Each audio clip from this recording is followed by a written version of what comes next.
pada saat pembukaan Pak Ustadz juga mengatakan bahwa nama yang kita pakai sekarang ini adalah nama jasad yang diberikan oleh orang tua kita, guru kita, ataupun tetua kita, kakek, nenek misalnya. Sekarang saya mau tanya, siapa nama rohani kita Pak Ustadz? Yang dimana binnya adalah bin Muhammad Rasulullah SAW. Demikian. Assalamualaikum warahmatullahi wabarakatuh. Assalamualaikum.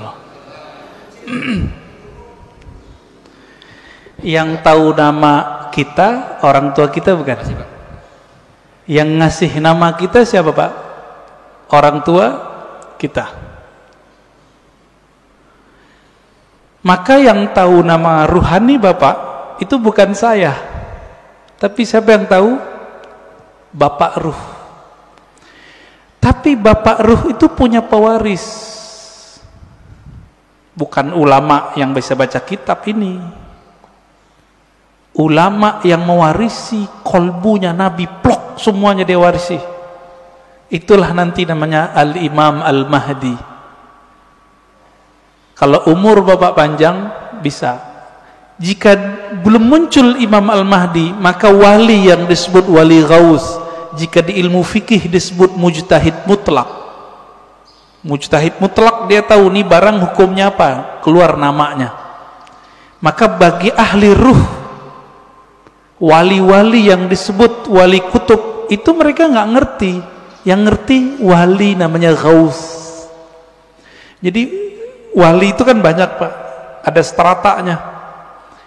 Ada 313 wali kutub, sejumlah dengan jumlah para rasul, sejumlah dengan jumlah ahli badar. Kutub poros, dia poros asma, poros sifat Allah. Wali-wali ini ada satu pemimpin yang jadi guru mereka, orang tua rohani mereka sekarang ini. Ini yang disebut Kutubul Ghaus.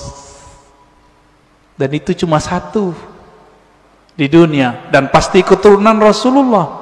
Sayangnya mastur, tersembunyi, nggak boleh muncul Pak. Bapak pengen tahu nama ruhnya? Harus punya koneksi sama Al-Ghaus ini. Kapan ketemunya? Wallahu a'lam. Insya Allah ketemu. Insya Allah ketemu. Para perindu Rasulullah pasti bertemu beliau.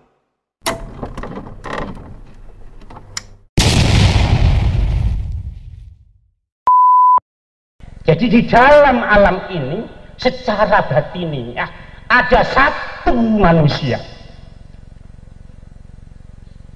yang dikehendaki Allah disebut jagat raya, satu istilah Nabiullah Ibrahim alaihissalatu wassalam. Kitab Hilyatul Aulia juz 1 halaman 19 menerangkan setiap saat adanya manusia jagat raya satu. Sabda Rasulullah dalam hadis sahih. Hadirin yang kami hormati, manusia jagat raya satu ini jasmaninya seperti kita, tubuh ya kecil, kadang ya sakit, ya flu dan sebagainya. Namun rohaninya tidak seperti kita, hati-hati.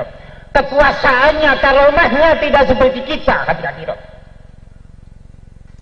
Rohaninya dikehendaki Allah memenuhi jagat raya. Dimanapun muridnya, senantiasa tidak sendirian, senantiasa bersama manusia jagat raya satu. Dalam istilah tasawuf disebut Sultanul Aulia, Gausul Zaman, Qutbul Aqtab, Qutbud Dunya, Wali Kutub, dan istilah-istilah yang lain, hati-hati. Rasulullah Sallallahu Alaihi Wasallam dalam hadis sahih bersabda, Inna min khiyari ummati, sesungguhnya umatku yang terpilih, yang terbaik, ajsaduhum, jasadnya, fil ardi, di dalam bumi, di Nganjuk atau dimanapun, atau di Kediri, jasadnya seperti kita di bumi. Namun sabda Rasulullah, wa a'yunuhum fis sama, relung hatinya di angkasa, hati-hati. relung hatinya di angkasa. Hati-hati.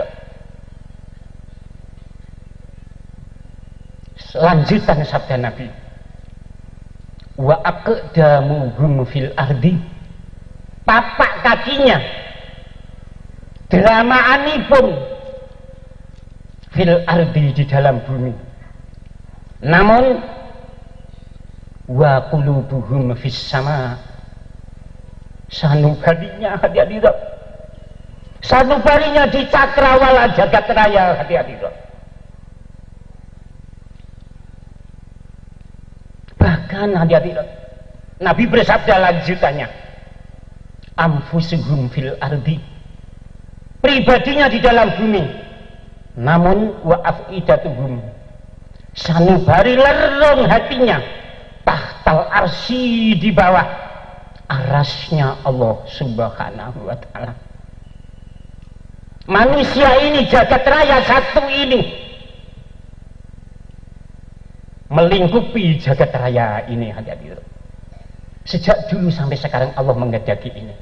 Di dalam kitab Al-Yawaqid juz 2 ketika membahas Ghaus, wa syurutuhu ayakuna fi hadadar mawjudan bi jasadihi wa ruhihi wa haqiqatihi. Syarat yang telah ditentukan oleh Allah keberadaan Sultanul Aulia secara jasmani, tidak sebagaimana anggapan kita, hanya secara rohani. Kita sering salah pengertian. Ratu Newali tetap Syaikhul Qadir, bahkan di antara kita tetap Bahyai katanya menyalahi hadis Rasulullah Sallallahu Alaihi Wasallam. Fi jasadihi, dengan jasmaninya, jasadnya, wa ruhihi, dan jiwanya, wa haqiqatihi, dan hakikatnya. Bagaimana hakikatnya? Rohaninya memenuhi jagat raya. Namun yang perlu diketahui, sebelum perjuangan Wahidiyah, sebelum Bahyai Qaddasallahu sirrahu radhiyallahu anhu ditemui Rasulullah agar mentaklif salat Wahidiyah, keberadaan beliau ini sangat sukar dipahami, sangat sukar dipahami, sehingga sedikit sekali orang yang mengerti siapa dan bagaimana Sultanul Aulia itu. Mengapa sukar diketahui? Karena keberadaannya dan tugasnya di alam gaib, di alam gaib yang akal manusia mudah mengingkari. Karena akal manusia tidak mampu membuktikan, setinggi apapun intelektualnya, S3, S4, S10 pun maaf ibarat, tidak akan mampu membuktikan. Indranya pun tidak mampu membuktikan, walau dibantu peralatan secanggih apapun. Sehingga sukar dipahami. Lain itu pula yang kedua, karena Ghausuz Zaman, Sultanul Aulia, manusia jagat raya satu. Sebelum perjuangan Wahidiyah, Allah mengendaki kebanyakan merahasiakan diri, kebanyakan tidak menampakkan diri. Allah mengendaki demikian, sehingga hati-hati, Sultanul Aulia yang sangat masyhur, Syekh Abdul Qadir Jailani radhiyallahu anhu, ketika masa hidupnya yang memahami beliau Sultanul Aulia, yang musyahadah, membuktikan dituntun oleh Rasulullah hanya 7 manusia. Diterangkan dalam kitab Tobaqatul Kubro, hanya 7 manusia yang memahami keberadaan Sultanul Aulia. Karena memahami Sultanul Aulia kalau tidak kasyaf tidak bisa, kata-kata. Kalau sekedar percaya, satu contoh, Wali Songo itu wali. Tapi kalau kita ditanya dari mana sampean percaya, kita tidak bisa bercerita. Ah, itu kata buku, itu kata kiai, itu kata guru agama saya, kata sejarah. Begitu pula Anda kita yakin Syekh Abdul Qadir Jailani Sultanul Aulia. Dari mana Anda yakin?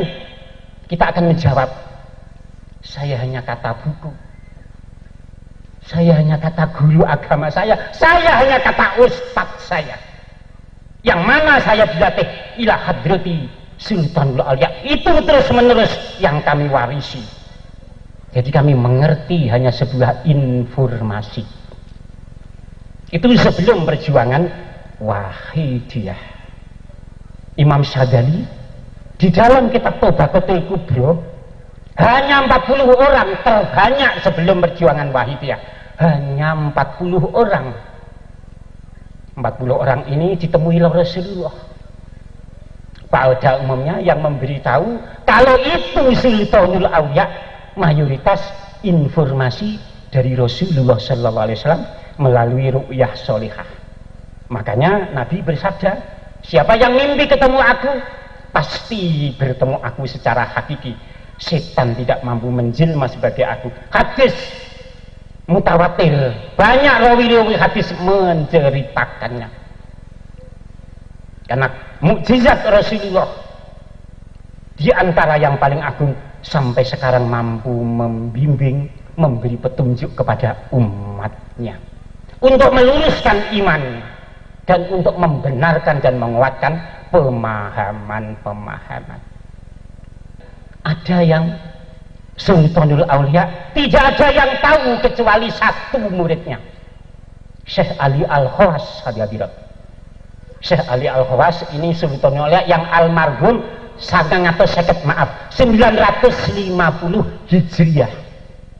Syekh Abdul Qadir 565. Jadi kalau ada orang mengatakan Raja Wali hanya Syekh Abdul Qadir, maaf, ada kitab yang tertinggal dibaca, ada kitab agama yang tertinggal dibaca. Hadirin yang kami hormati,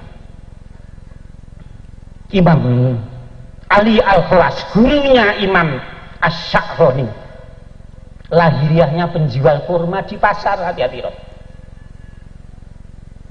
lahiriahnya penjual kurma di pasar. Ternyata Sultanul Aulia, ternyata beliau ini pengendali jagat raya. Hati-hati, hanya Imam Sya'rani yang tahu beliau adalah pelanjutnya, beliau adalah yang meneruskan. Biasanya yang merahasiakan diri, pelanjutnya pasti tahu. Hadirin hadirat yang kami hormati, namun atas anugerah Allah, semenjak lahirnya sholawat Wahidiyah, Allah memberi kemudahan. Allah memberi kemudahan. Hadirat, siapapun pengamalnya akan dituntun Rasulullah, akan dituntun Rasulullah. Hadirat, memahami Sultanul Aulia. Hadirin hadirat yang kami hormati, semenjak perjuangan Wahidiyah, Allah mengendaki Gausul Zaman menampakkan diri secara vulgar. Karena Mbah Yai Qaddasallahu sirah diperintah oleh Rasulullah mentaklid doa yang di dalamnya ada doa ya ayyuhal Ghausu salamullah. Sebelum salat Wahidiyah belum ada doa robitoh, doa hubungan rohani kepada Sultanul Aulia.